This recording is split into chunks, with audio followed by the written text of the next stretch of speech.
आपने पार्ट 1 देखा, पार्ट 2 देखा, आज हम पार्ट 3 लेकर आए हैं जिसमें हम फिर से वही 10 क्वेश्चन को सिलेक्ट किया गया है और आपको अच्छा से अच्छा जो है मटेरियल देने की कोशिश की जा रही है और आप इसे बस अपने दोस्तों के साथ शेयर करते जाइए, यही हम कहना चाहते थे। चलिए आइए स्टार्ट करते हैं पार्ट 3।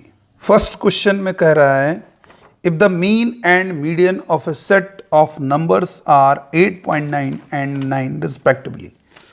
इसमें कहा जा रहा है यदि कुछ संख्याओं का माध्य दिया हुआ है आपको 8.9 और मीडियन दिया हुआ है, माध्यिका दी है कितनी बेटा 9, तो क्वेश्चन में पूछ रहा है बहुलक क्या होगा, मॉड।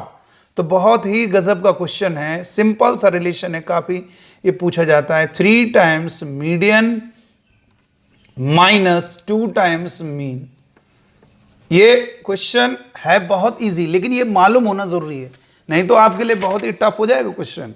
तो क्या करेंगे, मीडियन कितना है, मीडियन देखिए कितना है 9 माइनस 2 टाइम्स मीन कितना है 8.9। तो यहां पर इसको मल्टीप्लाई करोगे 9 3 27 माइनस 2 9 18 2 8 16 1 17। तो 27 में अगर आप 17.8 को घटाओगे, 10 में 8 गया 2 और 16 में 7 गया 9, तो 9.2 ऑप्शन ढूंढ लीजिए। कोई ऑप्शन नजर आ रहा है? बिल्कुल हमारा answer C part. Second question में कहा जा रहा है दो पासे जानते हो ना, डाइस को कहा जाता है। दो पासों को एक साथ उछालने पर ऊपर आए अंकों का योग 700 से अधिक आने की प्रायिकता क्या है, प्रोबेबिलिटी क्या है? भाई डाइस के ऊपर आप जानते हो कोई ना कोई नंबर 100 होता है, कहीं 1 शो हो रहा है, कहीं आपका जो है 5 शो हो रहा है। तो अगर पहले वाले डाइस पर 1 आएगा, दूसरे डाइस पर 5 आएगा, तो इनका समेशन 6 होगा। लेकिन हमें समेशन दोनों डाइस पर जो नंबर शो हो रहे हैं, यानी नंबर दिखाई दे रहे हैं, उन दोनों अंकों का योग जो होना चाहिए वो 7 से बड़ा होना चाहिए। इसके लिए ट्रिक बताइए, नहीं नॉलेज है तुरंत बताइएगा, कमेंट के जरिए ही बता पाएंगे आप। इस पे मैंने बताया हुआ है, वीडियो बनाया हुआ है। 8 7 से बड़ा यानी सम 7 से बड़ा क्या क्या आ सकता है, 8 9 10 11 12 13 नहीं आ सकता। कारण क्योंकि मैक्सिमम जो होता है डाइस पर वो 6 आ सकता है। तो दोनों पहले वाले पे डाइस पे 6 आएगा, दूसरे वाले डाइस पे 6 आएगा, तो समीशन सबसे ज्यादा यानी 12 होगा। इसके लिए ट्रिक क्या बताई थी, जब भी सम वाले पर स्पेशल मैंने एक वीडियो बनाया हुआ है, अगर आपको नहीं मालूम है कमेंट कीजिएगा, वहां पर हम उसको लिंक दे देंगे। जहां पर आप कमेंट करेंगे वहीं पर हम इसका लिंक दे देंगे। देखो 8 से ये क्वेश्चन में कह रहा है ना सम 7 से बड़ा होगा, तो 7 से बड़ा ये पॉसिबिलिटी 13 नहीं हो सकता, क्योंकि 6 मैक्सिमम किसी भी डाइस पर आ सकता है, 6 और 6 12। तो ये बताइए इसके लिए ट्रिक क्या बताए थे, अगर ये सारे नंबर 7 से बड़े हैं तो आप ऐसा लिखोगे यहां पर जिस कारण इन दोनों को जोड़ने पे 13 आ जाए, 5 यहां पे 4 9 4 13, यहां पर 3, यहां पर 2, यहां पर 1, सबको जोड़ दो, सबको जोड़ो, 5 4 9 9 3 12 12 2 14 और 1 15, ऑलवेज डिवाइडेड बाई 36, 36 हमेशा डिवाइड में लिखना है। और यहां पर 3 से कट जाएगा, 3 5 15, 3 कम 3 3 दूनी 6 और ये आपका 5/12। कोई ऑप्शन है ढूंढ लीजिए, बिल्कुल ऑप्शन नजर आ रहा है डी पार्ट। इसी टाइप का एनडीए में भी क्वेश्चन आया था 2019 में, लेकिन ये आपका क्वेश्चन जो है डी इसका आंसर हो गया। तीसरे क्वेश्चन में कह रहा है इसमें एक्स का कोएफिशिएंट बताना है। तो बहुत इजी है, कोएफिशिएंट वाले सवाल बहुत आसान है और बहुत पूछे जाते हैं। ये ध्यान रखना बेटा, डिफेंस के एग्जाम में चाहे वो नेवी का हो, चाहे एयरफोर्स का हो, चाहे आपका एनडीए का हो, लेकिन कोएफिशिएंट वाले बाइनोमियल से काफी क्वेश्चन पूछे जाते हैं। तो गुणांक निकालने का सिंपल सी ट्रिक क्या होती है, आर निकालना होता है। कैसे निकालना है, सबसे पहले ब्रैकेट के अंदर जो पहला वाला टर्म है उसमें जो एक्स का पावर है वो ऊपर होना चाहिए, यानी न्यूमरेटर में। तो इस पावर के साथ मल्टीप्लाई करेंगे 10, और जिसका कोएफिशिएंट चाहिए उसका कोएफिशिएंट कितना है 1 डिवाइडेड बाय इन दोनों का समेशन, ये डिवाइड में होना चाहिए। अगर ऐसे होगा तो ये ध्यान रखना, इसको नीचे लाओ के ऐसे बनाओगे, ध्यान रखना। तो अब इन दोनों पावर को ऐड करना है, इन दोनों पावर को ऐड करोगे, 2 में 1 जोड़ोगे 3, और यहां से आर की वैल्यू आ गई 3। कैसे, 9 10 में 1 गया 9 9 में 3 का डिवाइड करोगे 3। तो यहां पर आंसर क्या आएगा, कोएफिशिएंट क्या होगा, एक्स का कोएफिशिएंट सी के नीचे इसी को लिख दो और ये पावर को ऊपर लिख दो 5c3 और x की जगह 1 रख दिया करो, कोएफिशिएंट चाहिए x की जगह 1 रख दो, तो दूसरे नंबर पे आता है तो ये गायब हो गया, तीसरे नंबर पर आएगा 2 हो जाएगा, x की जगह 1 रखोगे और जितना c के नीचे उतनी पावर लगा दो। ये कितना होता है 10, ये तो आपको मालूम है 5c3 को सॉल्व करोगे 10 आएगा और 2 की घात 3 8 होता है, तो 10 में 8 का मल्टीप्लाई करोगे 80। ढूंढ लीजिए कोई ऑप्शन नजर आ रहा है, बिल्कुल ए पार्ट यहां पर आंसर होगा। फोर्थ क्वेश्चन में इसकी वैल्यू पूछ रहा है, तो क्या करेंगे हम देखेंगे, ये मॉड का क्वेश्चन है, बहुत इजी है, इस पर भी हमने ट्रिक बनाई है और उसको आप देख सकते हो वहां पर, बस आप कमेंट कर दिया करो, कमेंट में रिप्लाई में हम आपको लिंक दे दिया करेंगे। आप जब पूछोगे सर मुझे नहीं आता तो हम इसका लिंक दे देंगे, तो ये हम आपके लिए कर सकते हैं, ठीक है। इस टाइम फ्री रहता है टाइम, तो इसलिए हम कमेंट सभी के पढ़ लेते हैं।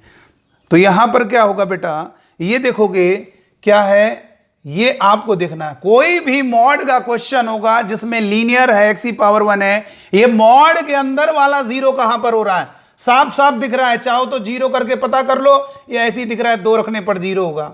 तो आपको क्या करना है, जो 2 रखने पर जीरो हो रहा है ये चेक करोगे, 2 इन दोनों के बीच में पड़ रहा है कि नहीं पड़ रहा है, बिल्कुल -3 -2 और 3 के बीच में 2 पड़ता है। तो ट्रिक क्या होती है, जब भी नंबर जो मॉड के अंदर वाला अगर जीरो हो रहा है, अगर वो इन दोनों के बीच में पड़ रहा है, तो क्या करोगे बेटा, इसका स्क्वायर करोगे, 4 प्लस दोनों को स्क्वायर करके आपस में ऐड करोगे, 9 और 4 13 और 2 से डिवाइड करोगे, ऑलवेज माइनस, इन दोनों को जोड़ोगे 1 और 2 के साथ मल्टीप्लाई करना है, 2 4 में 2 घटाओगे 2 प्लस 13/2, जिस कारण 2 एलसीएम लोगे, 2 दूनी 4 में 13 जोड़ोगे 17/2। ढूंढ लीजिए, ऑप्शन हमारा यहां पर बी पार्ट होगा। फिफ्थ क्वेश्चन में पूछ रहा है इसकी वैल्यू बताने, कैसे निकालोगे, 5वें प्रश्न में इस डिटरमिनेंट का मान निकालना, कैसे निकालो, बहुत ईजी है, इन दोनों को मल्टीप्लाई करोगे, cos 25 degree into cos 65 degree minus, हमेशा माइनस लगता है, इन दोनों को मल्टीप्लाई करोगे sin 25 डिग्री और इंटू sin 65, हो गया बेटा। और ये बताइए cos a प्लस बी का क्या फॉर्मूला होता है, cos a plus B is equal to होता है cos a cos b minus का sin a sin b। तो यहां पर लिखो cos a cos b minus sin a sin b, cos a plus B 25 degree plus 65 degree, और यहां पर क्या होगा cos 90 डिग्री, cos 90 डिग्री 0 होता है, जिस कारण इसका आंसर 0, यानी हमारा आंसर ए पार्ट। 6 क्वेश्चन में कह रहा है कि 60 और 360 के बीच कितनी विषम संख्या है, विषम मतलब ऑड नंबर, जानते हो ना, जिनमें 2 का डिवाइड ना हो पाए, जैसे 4 ये इवन नंबर हो गया, सम संख्या हो गया, विषम जिसमें 2 का डिवाइड नहीं हो। तो बताइए ऐसे कैसे लिस्ट बनाओगे, तो बहुत ईजी है, 61 हो गया, 63 हो गया, 65 हो गया, 67 हो गया, इस तरह से लास्ट होगा 359। तो बहुत इजी है, इसको पताना है, बस ये पता करना है 1 2 3 4, ये सब मत काउंट करो। आपको मालूम है जितने भी ऑड नंबर होते हैं वो एपी बन रही है, देखो 61 तो 63 तो 65, तो टिक जो है ट्रिक है, इसको इसके कितने टर्म होंगे, यानी ये कितने पद हैं, ये कितने ऑड नंबर हैं, इसको निकालने का ट्रिक क्या होती है, आप सबसे पहले लास्ट वाले में फर्स्ट टर्म को माइनस किया करो, 359 माइनस 61, 9 में 1 गया 8, 15 में 6 गया 9, 298, और ऑलवेज डिवाइड करोगे सारवंतर से, प्लस 1 करोगे, 2 एकम 2, 2 चौको 8, 2 नंबर 18, 149 में 1 जोड़ोगे 150, यानी कितने टर्म होंगे, 4 1 2 3 4, ये दिखाई दे रहे 5, और बीच में 145 और होंगे, यानी टोटल टर्म्स जो होंगे 150, यानी 150 नंबर होते हैं ऑड 60 और 360 के बीच में, ठीक है। तो 150 ऑप्शन देखो कोई है, बी पार्ट इसका आंसर हो गया। क्या करना है, लास्ट में फर्स्ट वाले को माइनस करना है और ऑलवेज डिवाइड करना, कॉमन डिफरेंस है, और प्लस 1 कर देना है। तो ये एपी में क्या होता है, पदों की संख्या निकालने का तरीका होता है, कितने टर्म है ये काउंट करने का स्टाइल होता है, ठीक है। इसका answer B part. 7th question में क्या कहा जा रहा है, प्रतिकूल संयोगानुपात। प्रतिकूल संयोगानुपात का मतलब क्या होता है, ऑड्स इन फेवर, एक होता है odds in favour of an event, एक होता है ऑड्स अगेंस्ट। तो अगेंस्ट है, ऑड्स मतलब संयोगानुपात और प्रतिकूल मतलब अगेंस्ट। तो ये ध्यान रखना, अगर आपसे कहा जाए प्रतिकूल संयोगानुपात क्या होगा, तो प्रतिकूल संयोगानुपात, तो ये दिया हुआ है, अनुकूल संयोगानुपात की बात कर रहे हैं, अनुकूल संयोगानुपात, ध्यान रहे, प्रतिकूल संयोगानुपात और बेटा अनुकूल संयोगानुपात दोनों एक दूसरे के व्युत्क्रम होते हैं, ठीक है। तो यहां पर जो रेसिप्रोकल होगा, यहां पर जो होगा अनुकूल संयोगानुपात, यानी ऑड्स इन फेवर, ऑड्स और ये फेवर में जो है वो 9/7 होगा। और किसी घटना का अनुकूल समानुपात m/n है तो उससे घटित होने की प्रायिकता क्या होगी, अंश को लिखोगे m, नीचे दोनों का जोड़ लिखोगे तो क्या होगा इसकी प्रोबेबिलिटी, न्यूमरेटर को लिखोगे ऊपर और नीचे इन दोनों का जोड़, ठीक है। और प्रतिकूल समानुपात से नहीं करना है, प्रतिकूल को अनुकूल में बना दो, उल्टा होता है ना, एक दूसरे को अनुकूल बना दिया तो अंश लिखा और डिवाइड में दोनों का जोड़, ये क्या होगा उस इवेंट के होने की प्रोबेबिलिटी। कोई ऑप्शन नजर आ रहा है, ढूंढिए जरा। 9/16 बिल्कुल बी ऑप्शन हमारा आंसर। क्वेश्चन में कहा जा रहा है कि ये कोई सर्कल है और इस सर्कल पर कोई पॉइंट है जिसके पॉइंट कोऑर्डिनेट 7,2 है। इस पॉइंट पर जो नॉर्मल बन रहा है उसकी क्वेश्चन निकालनी है। तो बहुत ही आसान है, इस सर्कल के पॉइंट पर जो टेंजेंट बना रहे हैं उस टेंजेंट पर, उस पॉइंट पर जो नॉर्मल होगा हमेशा पास होता है सेंटर से। किसी भी वृत्त का जो नॉर्मल होता है अभिलंब हमेशा याद रखना, always passing through the centre of the circle. तो ये बताइए कभी भी ऐसा प्रश्न आ जाए जिसमें सर्कल पर कोई पॉइंट दिया और उस बिंदु पर नॉर्मल की क्वेश्चन बोली जाए तो समझ लेना जो आपने हाई स्कूल में पढ़ा होगा, दो बिंदु से जाने वाली रेखा का समीकरण वही चीज है। सर इसमें तो एक पॉइंट है, एक पॉइंट मालूम तो है हमें, सेंटर से होकर जा रहा हो। किसी भी सर्कल इक्वेशन का सेंटर निकालने का बहुत इजी तरीका, x square y square coefficient unity होने के बाद उसको छोड़ दो, x का जो कोएफिशिएंट उसमें 2 का डिवाइड करो, माइनस से मल्टीप्लाई करो 13, और यहां पर भी 2 से डिवाइड करो और माइनस से मल्टीप्लाई करो -6। ये क्या होगा, 2 पॉइंट से पास होने वाली लाइन की क्वेश्चन आप निकाल लीजिए। तो कैसे निकालना है, स्लोप निकालो पहले। पॉइंट आपको मालूम है लाइन की क्वेश्चन होती है y - y1 = m × x - x1। तो किसी भी पॉइंट को x1 y1 समझ लीजिए, लेकिन हमें स्लोप चाहिए तो स्लोप निकालने का ट्रिक बताई थी। इससे कोऑर्डिनेट उसके नीचे लिखो, माइनस मल्टीप्लाई करके इन्हीं को उतार दीजिए। तो m क्या होगा, m बहुत ईजी हो गया, y कोऑर्डिनेट का जोड़ -8 डिवाइडेड बाई x कोऑर्डिनेट का जोड़ 6, 2 चौको 8, 2 3 6, यानी m होगा माइनस का 4/3। तो यहां पे y में y कोऑर्डिनेट माइनस करोगे 2m कितना है -4/3, x में x कोऑर्डिनेट माइनस करोगे 7, 3 का मल्टीप्लाई करके लिखोगे, ऊपर लिख दे रहे हैं 3y माइनस का 3 दूनी 6 = -4, अंदर मल्टीप्लाई होगा -4x प्लस 4 7 28, सबको इधर ले आओ, 4x प्लस 3y और =34। कैसे, -6 उधर जाएगा, 28 में 6 जोड़ोगे 34।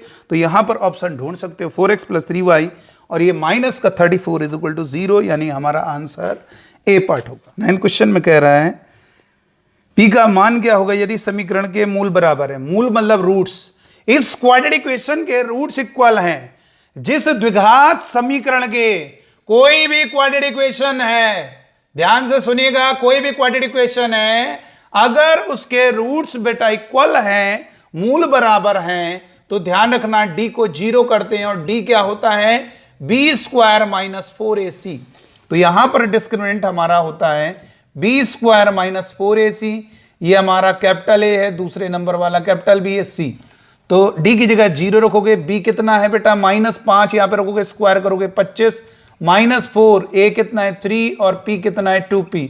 तो यहां पर ये मल्टीप्लाई करोगे कितना हो जाएगा, 4 3 12 दूनी 24, -24p इधर आएगा तो 24p = 25। तो ये जो 24 है बटे में चला जाएगा, p = 25/24। ऑप्शन ढूंढिए, कोई ऑप्शन है 25/24, बिल्कुल ऑप्शन है हमारा बी पार्ट इसका आंसर होगा। 10th क्वेश्चन में कहा जा रहा है यदि E और F परस्पर अपवर्जी घटनाएं, E और F हमारी क्या है, mutually exclusive events, mutually exclusive events,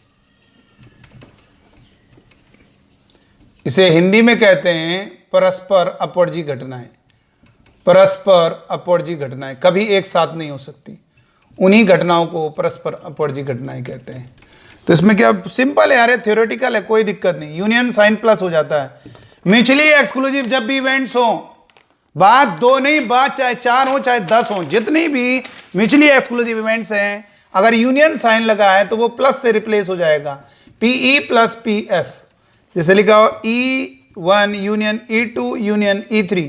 और अगर मैंने कहा ये म्यूचुअली एक्सक्लूसिव इवेंट्स है, परस्पर अपवर्जी घटना है, तो पहले वाले की प्रोबेबिलिटी प्लस दूसरे वाले की प्रोबेबिलिटी प्लस तीसरे वाले की प्रोबेबिलिटी, इस तरीके से हमारा आंसर आ जाता है।